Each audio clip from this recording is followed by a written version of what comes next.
बिस्मिल्लाहिर्रहमानिर्रहीम। अस्सलामुअलैकुम। आप देख रहे हैं पेनिट्रेशन टेस्टिंग गाइड इन उर्दू। आज की इस वीडियो में मैं आपको रूट यूज़र के बारे में बताऊंगा। रूट यूज़र क्या होता है और जो लिनक्स बेस्ड सर्वर है उनको किस तरह से रूट किया जाता है, इसके बारे में मैं आपको इंट्रोडक्शन दूंगा। रूट यूज़र बेसिकली एक ऐसा यूज़र होता है कि जिसके पास एंटायर जो वेब सर्वर है उसका पूरा कंट्रोल होता है।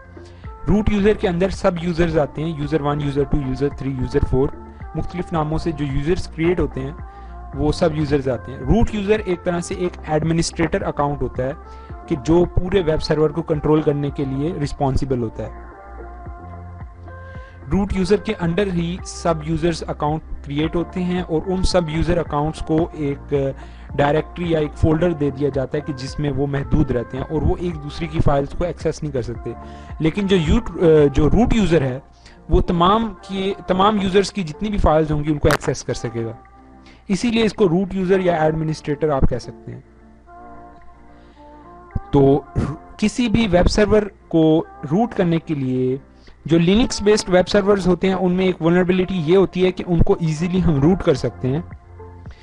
रूट अगर कोई भी एक कोडर है वो अगर कोई एक्सप्लॉइट निकालता है, एक्सप्लॉइट को कोड करता है किसी भी वेब सर्वर का, फॉर एग्जांपल एक वेब सर्वर है लिनक्स 2.18 2013 का और 64 बिट एक वेब सर्वर है जिसकी इंफॉर्मेशन जैसे कि मैंने आपको बताई। अब अगर कोई भी कोडर जो मैलिशियस कोडर है, हैकटिविस्ट या पेनटेस्टर, उसका कोई एक्सप्लॉइट उसको मिल जाता है या वो जनरेट कर लेता है या उस वेब सर्वर को किसी तरह से वो एक्सप्लॉइट कर देता है कि नॉर्मल यूज़र जो है उसको हम किसी तरह से रूट यूज़र बना दें। फॉर एग्जांपल आप देख सकते हैं एक वेब सर्वर है इन द डायग्राम, उसमें एक रूट यूज़र है।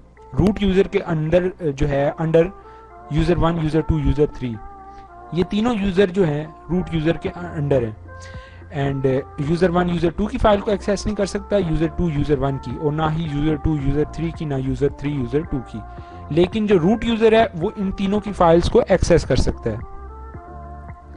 अब जो लोकल रूट एक्सप्लॉइट जिसको हम कहते हैं, रूट एक्सप्लॉइट कहते हैं या लोकल रूट एक्सप्लॉइट जिसको हम कहते हैं, उसमें होता क्या है कि एक वेब सर्वर है जिसके ऊपर तीन यूज़र्स जो हैं अवेलेबल हैं, 3 यूज़र अकाउंट्स हैं और 3 वेबसाइट्स को उसने होस्ट किया हुआ है। हर यूज़र की अपनी अपनी वेबसाइट है।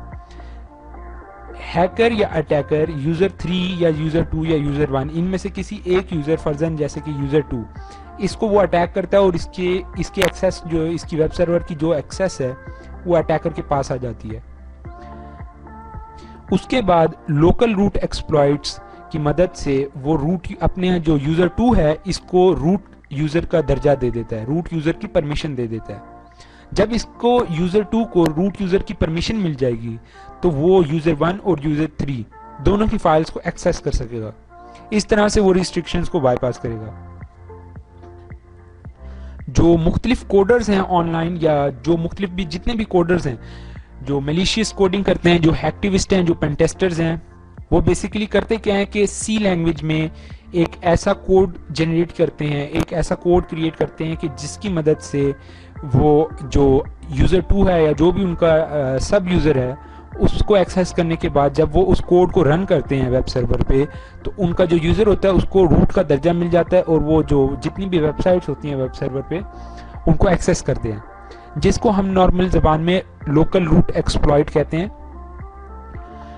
अगली वीडियो में मैं आपको सिखाऊंगा कि आप वेबसाइट को या वेब सर्वर को किस तरह से आप रूट कर सकते हैं। लिनक्स बेस्ड वेब सर्वर्स को क्या क्या कमांड्स होंगी, कहाँ से आपको लोकल रूट एक्सप्लॉइट मुयस्सर होगा, आप कहाँ से लोकल रूट एक्सप्लॉइट को ले सकते हैं। उम्मीद करता हूँ कि रूट यूज़र के मुतालिक जो इन्फॉर्मेशन आपको बताई है वो आपको समझ में आई होगी। अगर कुछ भी आपको समझ में नहीं आया तो आप हमसे रब्ता कर सकते हैं। वीडियो देखने का शुक्रिया। अल्लाह हाफिज़।